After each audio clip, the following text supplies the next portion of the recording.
Saudara-saudariku yang terkasih, pada hari ini Rabu 23 Juli 2025, saya Romo Siga dari Gereja Katolik Santo Fransiskus Xaverius, Pacitan. Dalam nama Bapa dan Putra dan Roh Kudus. Amin. Kita semua dipanggil mewartakan sabda Allah. Panggilan Yeremia menunjukkan syarat mendasar, yaitu kerendahan hati dan kesederhanaan. Itulah tanah baik untuk biji yang ditaburkan Tuhan, tanah berbatu, bersemak duri dan onak, kepuasan diri. Itu semua membuat tanah menjadi gersang. Benih yang jatuh di tanah yang baik menghasilkan buah 100 ganda. Mea culpa, mea culpa, mea maxima culpa. Saya berdosa, saya berdosa, saya sungguh berdosa. Marilah kita berdoa. Allah Bapa Maha Pengasih dan Penyayang, orang yang mencari Engkau takkan dikecewakan. Engkau berkenan menemui mereka dalam diri manusia penuh belas kasih, yaitu Yesus, Putra Rahmat. Ajarilah kami menurut semangatnya, sebab Dialah Putramu Tuhan kami, yang hidup dan berkuasa bersama dengan Dikau dalam persatuan Roh Kudus, Allah kini dan sepanjang masa. Amin. Tuhan bersamamu dan bersama rohmu. Inilah Injil suci menurut Matius. Dimuliakanlah Tuhan. Matius bab 13 ayat 1 sampai dengan ayat 9. Pada suatu hari, Yesus keluar dari rumah itu dan duduk di tepi danau. Maka datanglah orang banyak berbondong-bondong lalu mengerumuni Dia, sehingga Ia naik ke perahu dan duduk di situ, sedangkan orang banyak semuanya berdiri di pantai. Dan Ia mengucapkan banyak hal dalam perumpamaan kepada mereka.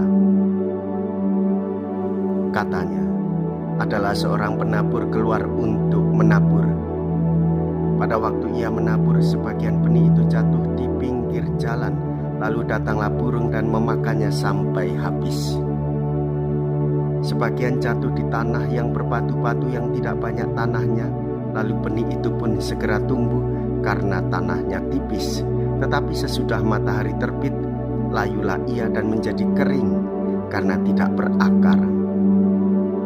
Sebagian lagi jatuh di tengah semak duri, lalu makin besarlah semak itu dan menghimpitnya sampai mati. Dan sebagian jatuh di tanah yang baik, lalu berbuah.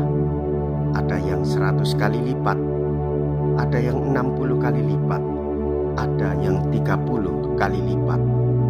Siapa bertelinga, hendaklah ia mendengar. Demikianlah sabda Tuhan. Terpujilah Kristus. Saudara-saudariku yang terkasih, hendaklah kita yang memiliki telinga mendengarkan ajaran Tuhan Yesus. Hendaklah kita memiliki semangat di dalam hidup beriman, yaitu bekerja dan terus bekerja diiringi dengan doa.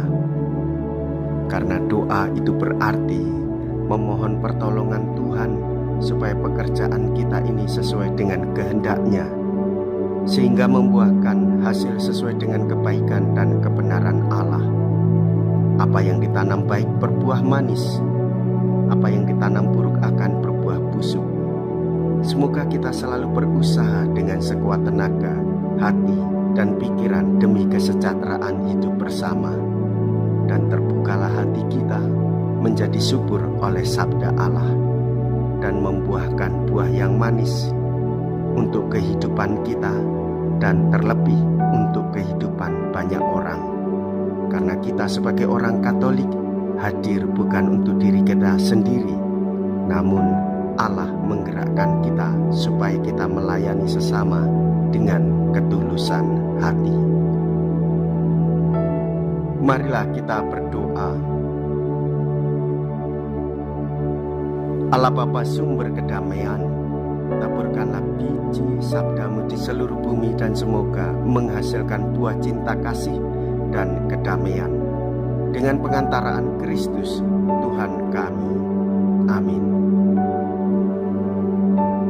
Tuhan beserta kita sekarang dan selama-lamanya. Semoga Allah yang Maha Kuasa memberkati saudara sekalian, Bapa dan Putra dan Roh Kudus. Amin. Saudara-saudariku yang terkasih, pergilah, ibadah sabda sudah selesai. Syukur kepada Allah.